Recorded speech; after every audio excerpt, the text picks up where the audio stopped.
इंसान अपनी जिंदगी में कुछ गलतियां ऐसी करता है जो सारी जिंदगी उसका पीछा करती है और इस गलती के नतीजे में मरने वाले कुछ लोग मरने के बाद भी अपने कातिल का पीछा करते हैं। हमारी आज की कहानी कुछ ऐसे ही इंसिडेंट पर फिल्माई गई है। ये शख्स जब भी सोता है तो इसे एक डरावना सपना आता है और इस बार ये अपने सपने में अपनी बेटी को देखता है। ये देखता है कि कोई बुरी आत्मा इसकी बेटी की दुश्मन है और उसे मारना चाहती है और वो बार बार इसके सपने में आती है जिसमें वो इसकी बेटी को हर बार मुख्तलिफ तरीकों से मारती है, जो कि एक बाप होने के नाते इसके लिए काफी अजियतनाक होता है और इसे हमेशा इसी तरह के सपने आते हैं जिसमें ये सारी रात तड़पते हुए गुजार देता है। लेकिन ऐसा क्या है, कौन सी चीज इसके पीछे है? इसकी तो एक ही बेटी है और ये काफी शरीफ इंसान है, लेकिन इसकी वाइफ एक मॉडल है और ये हमेशा इमेजिन करता रहता है कि इसकी वाइफ उसे धोखा दे रही है। मुख्तलिफ एक्टर्स के साथ उसके संबंध है और इतना अमीर बैंकर होने के बावजूद लोग किसी वजह से तो इससे इतनी ज्यादा नफरत करते हैं कि कोई भी शख्स इससे बात करना पसंद नहीं करता। हमेशा की तरह आज भी इसकी बहस अपनी वाइफ के साथ हो जाती है, जो कि इससे बेहद प्यार करती है और यहाँ पर वो अपनी वाइफ को अपना काम छोड़कर उसके साथ एक ट्रिप ज्वाइन करने के लिए कहता है। वो कहता है कि मैं अपनी जिंदगी से तंग आ चुका हूँ और मैं तन्हाई में काम से दूर, लोगों से दूर, अपनी फैमिली के साथ कुछ वक्त गुजारना चाहता हूँ।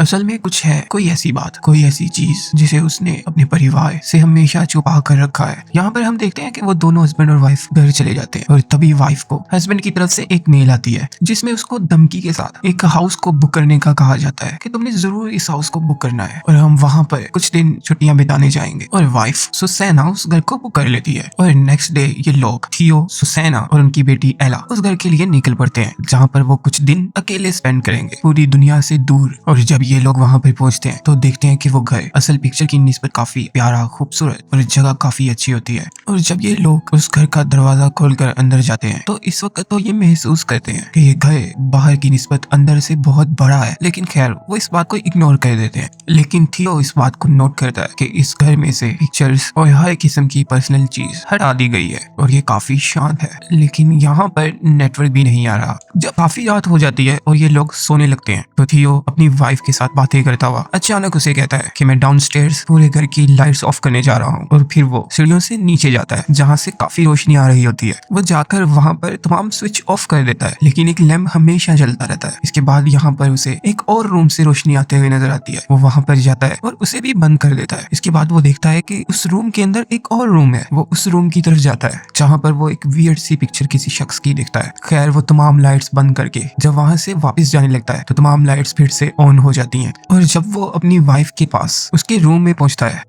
तो पता चलता है कि उससे नीचे गए हुए तकरीबन 4 आवर्स गुजर चुके होते हैं और इसी वजह से उसकी वाइफ सो जाती है। लेकिन थियो तो टाइम नोट ही नहीं करता, इसलिए वो कहता है काफी अजीब है, मैं सिर्फ लाइट्स ऑफ करके आया और ये सो भी गई। लेकिन इस घर में आज से उसकी वाइफ को भी डरावने सपने आते हैं और वो चौंक के उठ जाती है और थियो को इस बारे में बताती है। थियो उसे शांत करके वो भी सुकून से सो जाता है। लेकिन जब वो उठता है तो आधा दिन गुजर चुका होता है और उसकी वाइफ और डॉटर वॉक करने के लिए चले जाते हैं, एक नोट छोड़कर उसके लिए। इस वक्त उसे काफी भूख लग रही है, इसलिए वो पास ही शॉप में कुछ लेने के लिए जाता है। और दूसरी तरफ हम देखते हैं कि उसकी वाइफ और डॉटर एला जो कि जंगल में घूम रहे हैं। यहाँ पर एला अपनी मदर से पूछती है कि मेरे फादर से लोग इतनी नफरत क्यों करते हैं, जिस पर सुसैना जवाब देती है कि मैं तुम्हारे फादर की सेकंड वाइफ हूँ और मुझसे पहले उनकी शादी हो चुकी थी और उनकी फर्स्ट वाइफ उसने नींद की गोलियां ज्यादा खा ली थी, इसलिए वो बाथटब के अंदर ही सो गई और उसे सांस नहीं आया, इसलिए वो मर गई। और अमीर बैंकर होने की वजह से लोगों को उनके केस में काफी दिलचस्पी थी। और सच बात है कि जिस शख्स पर एक दफा किसी भी चीज का इल्जाम लगता है तो हमारी दुनिया के लोग खुद को अच्छा साबित करने के लिए उसे उस इल्जाम का ही मुजरिम ठहराते हैं, चाहे उसने ऐसा ना भी किया, वो उसे ही दोषी मानते हैं। और दोस्तों यही सच है। थियो पर इल्जाम लगा और उसका केस अदालत में चला। अदालत ने उसे इनोसेंट करार देकर छोड़ दिया कि उसने कुछ नहीं किया और उसके खिलाफ किसी किस्म का कोई सबूत नहीं मिला। उसकी वाइफ उसके घर आने से पहले टब में डूबकर मर चुकी थी। और दूसरी तरफ थियो जो कि शॉप पे खाने के लिए कुछ लेने गया था, उससे शॉपकीपर और एक लेडी पूछते हैं कि तुम्हें वो घर कैसे मिला, जिसपे वो बताता है कि उसकी वाइफ ने उस घर को नेट पे बुक किया। लेकिन वो पूछते हैं कि क्या तुमने उस घर के ओनर को कभी देखा है, कभी मिले हो? जिसे वो बताता है कि नहीं, हमने नेट पे बुकिंग की है। तभी वो शॉप का ओनर उसे एक ट्रायंगल देता है और कहता है जब तुम अब घर के अंदर जाओ तो घर की कॉर्नर्स को मैयर करना। और जब वो घर वापस आता है तो उसकी बेटी एला उसकी जिंदगी में जो कुछ हुआ, यानी लोग उससे नफरत करते हैं, इस बारे में उसके साथ अफसोस का इजहार करती है। वो उससे बेहद प्यार करती है अपने डैड से। लेकिन थियो और सुसैना की इस बात पर लड़ाई हो जाती है कि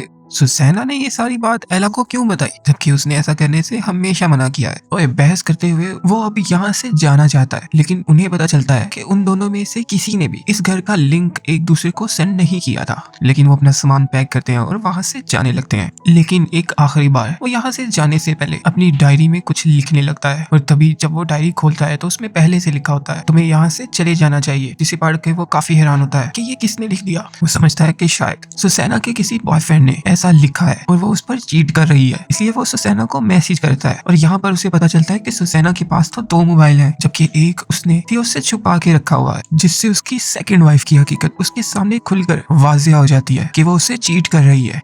इसलिए अब वो उससे कहता है कि अगर तुम लोग यहाँ से जाना चाहते हो तो तुम अकेली यहाँ से जा सकती हो अपने उस बॉयफ्रेंड के साथ, जिसे तुमने शायद इस घर में छुपा रखा है, जिसकी वजह से यहाँ पर मुख्तलिफ हादसात हो रहे हैं। तो तुम यहाँ से चली जाओ अकेली मेरी कार लेकर, क्योंकि आज रात मैं तुम्हारे बॉयफ्रेंड को जो इस घर में छुपा हुआ है उसे ढूंढ लूंगा, और कल सुबह तुम यहाँ पर वापस आ जाना और फिर हम लोग इकट्ठे यहाँ से जाएंगे। लेकिन मैं आज कंफर्म कर लूं कि तुम्हारा बॉयफ्रेंड इस घर में है या नहीं। सुसैना के जाने के बाद एला और थियो जो कि किचन में होते हैं, तभी एला से पानी जमीन पर गिर जाता है और वो बहुत ही जादुई तौर पर 2 हिस्सों में बट जाता है, जिसे थियो नोट करता है। उसके लिए ये काफी अजीब होता है, इसलिए वो ट्रायंगल निकाल के अब इस घर की दीवारों को मापने लगता है, जिससे उसे पता चलता है कि कोई भी दीवार ट्रायंगल पे फिट नहीं होती। हर दीवार देखने में तो बिल्कुल सीधी है, लेकिन ट्रायंगल में उसमें काफी फर्क है। और अब अपनी बात को साबित करने के लिए वो इंची टेप से उस कमरे को नापता है, जो कि 26 फीट का होता है। लेकिन जब बाहर से उसी कमरे को दोबारा नापता है तो वो 21 फीट का होता है, यानी एक रूम अंदर से 5 फीट बड़ा होता है बाहर की निस्बत। तभी उसकी बेटी,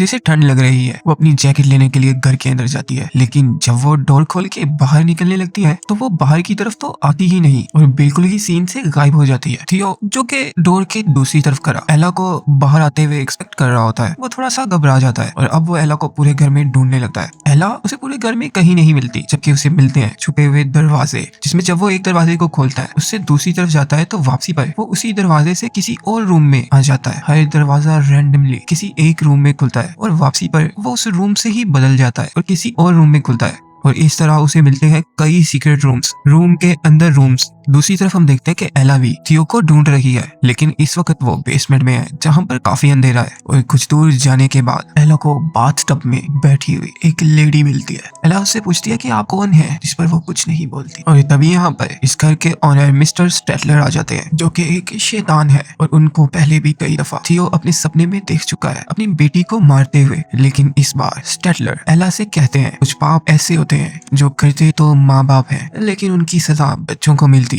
लेकिन एला उनसे कहती है कि मैं अपने फादर से फिर भी प्यार करती हूँ, चाहे उन्होंने जो भी पाप किया है। इसलिए स्टेटलर एला को वहाँ से जाने देता है और एला थियो को मिल जाती है। और ये लोग अब इस घर से कहीं दूर जाना चाहते हैं, इसलिए थियो एला को उठा के वहाँ से चलने लगता है कि घर एक पहाड़ी पर है और थियो पहाड़ी से नीचे की तरफ उतरता है एक गाँव की तरफ। लेकिन कई घंटे चलने के बाद जब सामने उसको कुछ लाइट नजर आती है तो वो देखता है कि ये फिर से वही घर है, लेकिन वो तो पहाड़ी से नीचे जा रहे थे, इस घर में कैसे आ गए। लेकिन खैर सर्दी की वजह से उनकी हालत बेहद खराब हो चुकी है और अब वो दोबारा से इसी घर में रात गुजारने पर मजबूर है। थियो बहुत कोशिश करता है सुसैना से कांटेक्ट करने की, लेकिन ऐसा नहीं हो पाता। इसके बाद वो शॉपकीपर को कॉल करता है और उससे इस घर की हकीकत पूछने लगता है। शॉपकीपर उसे बताता है कि इस घर की जगह यहाँ पर पहले एक डेविल्स टावर हुआ करता था, जिसमें बुरी रूहों को कैद कर दिया जाता था और फिर गॉड उन्हें सजा देने के बाद उन्हें कलेक्ट कर लेते थे। और ये घर खुद ही बुरे लोगों को ढूंढ लेता है और मिस्टर स्लेटलर इसके ऑनर है, तो तुम यहाँ से कहीं नहीं जा सकते, तुम्हें अब हमेशा यही रहना होगा। और इनके बात करते साथ ही दीवारों के ऊपर इससे पहले रहने वाले लोगों की तस्वीरें वाजिया होने लगती हैं। थियो को वॉशरूम से किसी के नहाने की आवाज आती है। जब थियो देखने के लिए आगे बढ़ता है तो एक दफा फिर वो अपनी बेटी से बिछड़ जाता है और इस बार उसकी मुलाकात अपनी मरी हुई बीवी के साथ होती है, जो उस पर हमला कर देती है। और इसके बाद उसे मिलते हैं मिस्टर स्टेटलर, जो उससे कहते हैं कि जो पाप तुमने किया था उसकी सजा ये है कि तुम हमेशा इस घर में रहोगे। और तभी हमें कहानी की रियल स्टोरी पता चलती है। थियो ने अपनी वाइफ को मारा नहीं था, लेकिन जब वो नींद की बहुत ज्यादा गोलियां खाने के बाद टब में डूब रही थी तो उस टाइम ये ऑफिस से वापस आ चुका था, लेकिन ये उसे देखता रहा डूबते हुए और इसने उसको बचाया नहीं। इसलिए अब उसकी बीवी अपना बदला लेना चाहती है और थियो हमेशा उसके साथ इसी घर में रहेगा, क्योंकि उसे थियो को अपनी बीवी से बहुत नफरत थी। और मिस्टर स्टेटलर थियो से कहते हैं कि तुम जानते हो कि तुम्हें क्या करना है, इसके बाद नेक्स्ट सीन में हम देखते हैं सुसैना कार लेके वहां पर वापस आ जाती है, लेकिन थियो उससे कहता है कि तुम एला को लेके यहाँ से चली जाओ और उसे सारी बात बताता है कि किस तरह उसकी आंखों के सामने उसकी बीवी मर गई, इसलिए वो गुनहगार है और अब वो इस घर से कहीं नहीं जा सकता। तो वो एला और सुनैना को इस घर से जाने के लिए कहता है। और दोस्तों यहाँ पर हमारी मूवी की स्टोरी खत्म हो जाती है। अगर आपको मेरी एक्सप्लेनेशन अच्छी लगी हो तो काइंडली मेरे चैनल को सब्सक्राइब कर दें। शुक्रिया।